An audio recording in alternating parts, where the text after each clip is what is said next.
Da Zelarino in provincia di Venezia parliamo di consumo di suolo ad un convegno organizzato da CIA Venezia con Paolo Quaggio, presidente di CIA Venezia. Parliamo di consumo di suolo. Allora, è un argomento quanto mai di attualità anche alla luce dell'ultimo rapporto ISPRA. Qual è la posizione di CIA Venezia?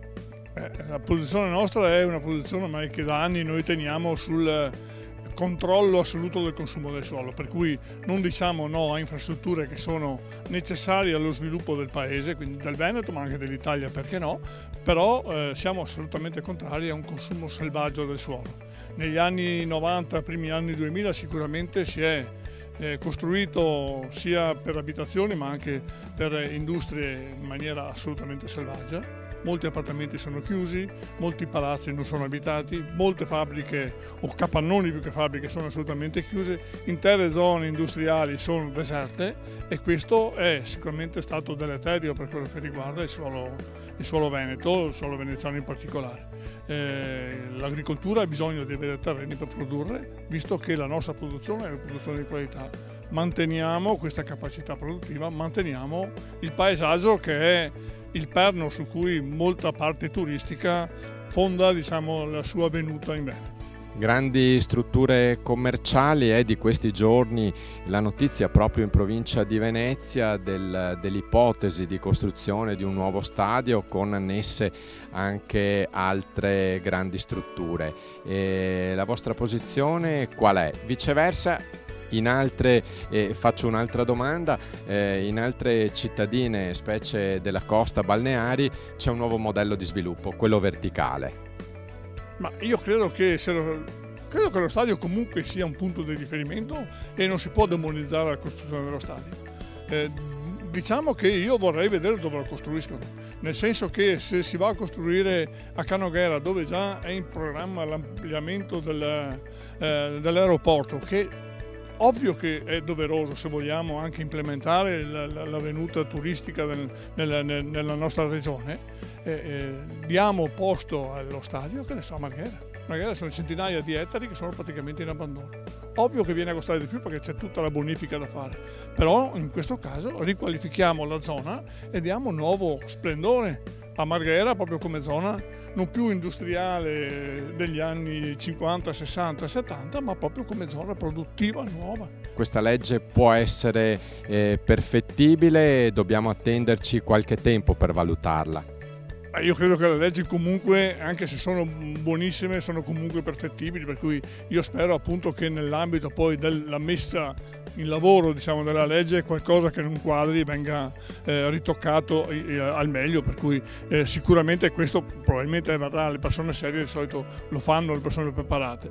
Per quello che riguarda poi la realtà della nostra regione, dobbiamo comunque stare attenti. Non ci sono dubbi, cioè per troppi anni si è proprio decisamente sprecato, quindi infrastrutture, se sono necessarie, le facciamo possibilmente anche guardando dove si fanno, cercando di impattare comunque il meno possibile con quello che è l'ambiente, però mettiamoci una mano sulla coscienza.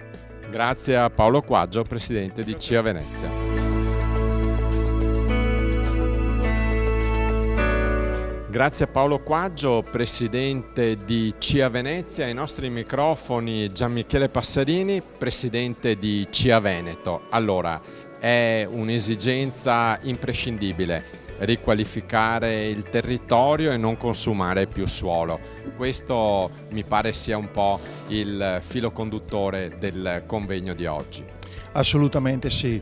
Oggi noi siamo in un momento in cui non possiamo più permetterci di usurpare il territorio per tutta una serie di motivi, sia quello produttivo, perché quello che non produciamo noi dobbiamo farlo arrivare dall'estero, sia anche a livello di tenuta territoriale per tutti i disastri climatici che stanno avvenendo. Questa legge regionale è un primo passo, è sicuramente una legge che andrà migliorata, ma che ad oggi comunque è uno strumento che ci potrà permettere di arrivare da qui al 2050 con un percorso virtuoso rispetto al consumo del suolo.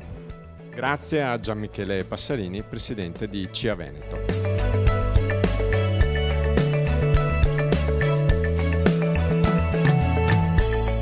ed è ai miei microfoni Francesco Calzavara, già sindaco di Jesolo, consigliere regionale e soprattutto relatore della legge per la tutela del suolo in Veneto. Allora, che cosa rappresenta questa legge, consigliere Calzavara? Beh, è un cambio di passo della Regione del Veneto che cerca di dare alcune indicazioni rispetto a un Veneto che deve ripensare la propria pianificazione urbanistica, il proprio modo di costruire e avere più attenzione al paesaggio. Il paesaggio inteso proprio come un valore assoluto del nostro Veneto, dal punto di vista dei valori che ognuno di noi ha nella bellezza del nostro Veneto, ma anche di un valore per quanto riguarda ad esempio il turismo. Cioè, il paesaggio è sicuramente un elemento di grande spessore e di grande attrazione per le nostre località. E quindi questa legge inizia a dire che è rispettosa di una normativa europea che prevede entro il 2050 la riduzione a zero del consumo del suolo, un percorso virtuoso affinché si inizi a pensare ad un Veneto che non costruisce più e si espande costantemente verso la campagna, ma inizia un percorso di riconversione, di nuove costruzioni all'interno delle città, di quello che noi consideriamo il centro urbano consolidato, e quindi iniziare a far sì che questi centri costruiti negli anni 50, 60, probabilmente anche con una architettura e anche un modello costruttivo non più attuali, inizino un percorso di riconversione, demolizione, ricostruzione e di nuova qualità architettonica, mirando anche al bello da questo punto di vista. Grazie a Francesco Calzavara, consigliere regionale e relatore della legge sul consumo del suolo.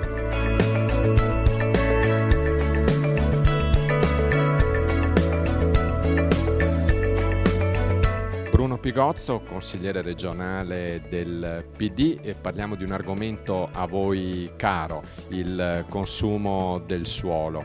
Una nuova legge regionale, buona, valida, perfettibile?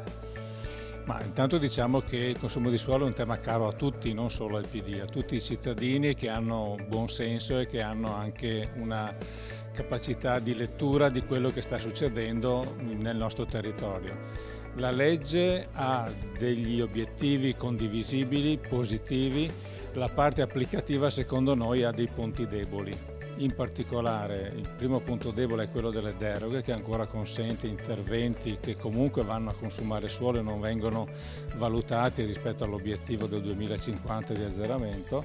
L'altro punto debole è lo scarso finanziamento, cioè a oggi è ancora più conveniente, troppo conveniente andare a costruire ex novo e quindi consumando terreno rispetto alla riutilizzazione dell'esistente, e ci sono tante strutture degradate che i comuni hanno già segnalato e che dovrebbero essere il primo punto di aggressione, diciamo, rispetto all'obiettivo dell'azzeramento. Grazie a Bruno Pigozzo, consigliere regionale del PD.